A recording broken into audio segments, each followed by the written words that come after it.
تعتبر المصارعة الحرة من أحد الفنون القتالية المتعارف عليها حول العالم، ولا شعبية كبيرة من كافة أنحاء العالم، والمصارعين المشاركين فيها تتعدد أعمارهم وجنسياتهم. وما يجعل هذه الرياضة من أمتع وأفضل الرياضات هي قلة القيود الموجودة بها، فالمصارعة الحرة هي مثال واضح وصريح على مدى المخاطرة والأحداث التي يقع فيها بعض المصارعين.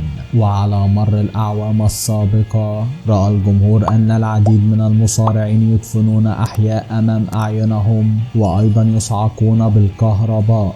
ومن أخطر المشاهد التي تواجه المصارع هي إشعال النيران في الحلبات، حيث كانت جزءا كبيرا من بعض المشاهد لأنها تضيف لمسات للأحداث وكأنها مجرد قصة يتم روايتها على الجمهور بشكل مباشر. واليوم في هذا الفيديو سنشاهد معا 10 مصارعين أشعلوا النيران فوق حلبة المصارعة بطريقة أذهلت الجماهير. ستينج. يعتبر ستينج من أشهر المصارعين الممكن رؤيتهم، فقد كان يدخل في مشادات لا علاقة له بها ويفوز بأسلوب الخداع. وفي ذلك الوقت كان هناك نجم صاعد اسمه فامبيرو وكان يواجه ستينج، وكان بينهم تناغم وتجانس خاص بهم، ومن الواضح أن فامبيرو يسرق الأضواء.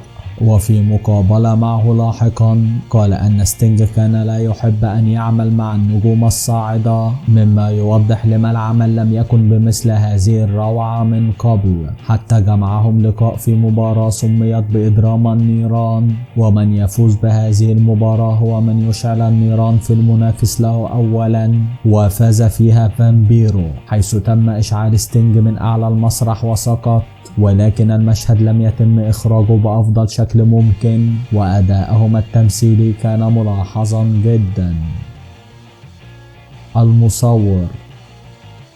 في عام 1998 من أعظم ما قدمته ريسلمانيا 14 من مشاكل ومشادات قوية بين أندرتيكر وكين، حيث الاثنين لم يواجهوا بعضهما البعض من قبل. وفي هذه الأحداث كان من المفترض على كين أن يظهر قدرته الخاصة، مثل إشعال الكبائل الكهربائية وإضرام النيران بالجالسين عشوائيا. وعندما تم إشعال أحد النيران تشبثت النيران بأحد المصورين. MVP في عام 2006.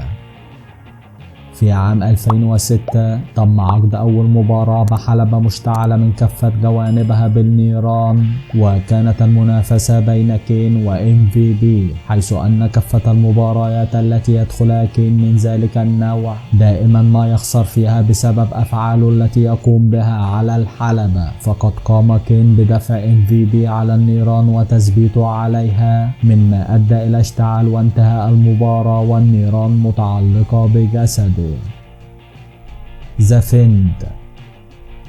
في عام 2020 كانت أول مباراة بإضرام النيران في الحلبة بعد الأحداث المتعلقة بكورونا، وكما هي القاعدة من يضرم النيران في الآخر أولا يفوز. وظل المتنافسون يجولون حول الحلبة أغلب الوقت، ومن ثم بدأت المنافسة بين راندي وذا فيند، حيث فاز راندي بدفعه لفيند في الحائط المشتعل بالنيران وتم إضرام النار به. ولكن الموضوع لم ينتهي على ذلك، حيث ظل ذا فيند يواجه راندي ودخل به إلى الحلبة، ومن ثم قام راندي بسكب الكثير من مواد الاشتعال عليه وإشعاله بعود ثقاب.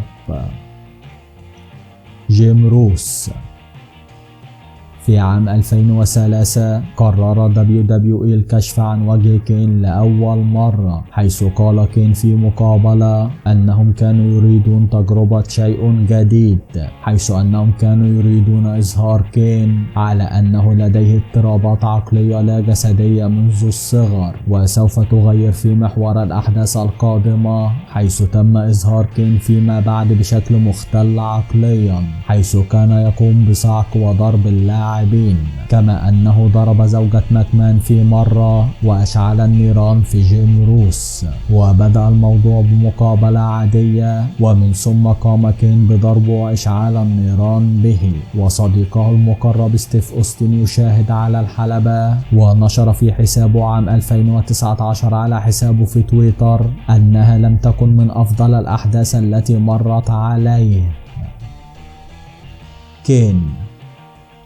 على مدار مسيرة كين في WWE تم إشعاله بالنيران عدة مرات، ولكن أهمهم كانت المباراة التي يتخصص بها، وهي مواجهته لأندرتيكر، وكانت أطراف الحلبة مشتعلة بالكامل، حيث تشبثت النيران بيد كين اليسرى بالكامل، ومن ثم قام أندرتيكر بوضع قدمه في النيران، وانتهت المباراة. وآخر مرة تم إشعال النار فيه كانت في مواجهة ضد تريبل اتش في عام 1999 في سماك داون، حيث اشتعلت يده، مما أدى إلى فوز تريبل اتش.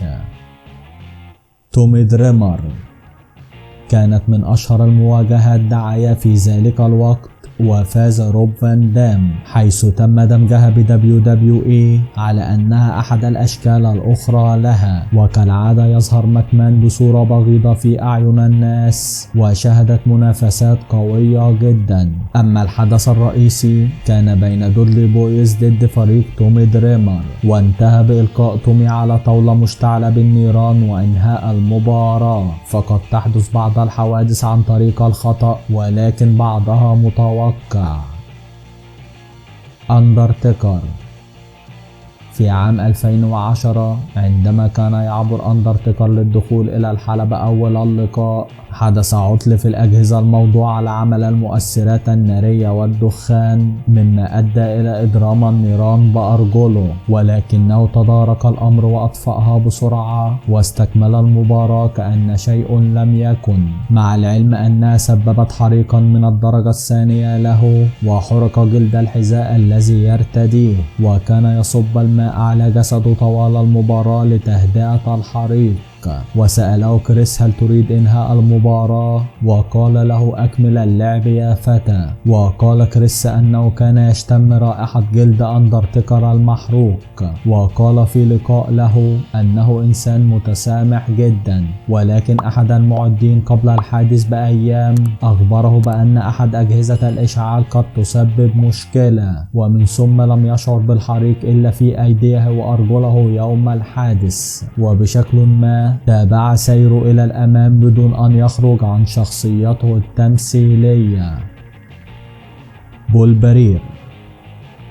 في عام 1998 قام هوجان بإضرام النيران في نفسه عن طريق الخطأ عندما حاول إشعال قطعة من القماش، فقد أدت إلى حرق يديه وشاربه. وقد ذكر بول برير أن أندرتيكر قام بوضعه في أحد القوائم وإشعال الورقة في وجهه بشكل تمثيلي رائع، حيث ظهر فيما بعد على أنه خضع لعملية جراحية كان المتسبب فيها أندرتيكر. وكل هذا جزء من الدراما التمثيلية في WWE.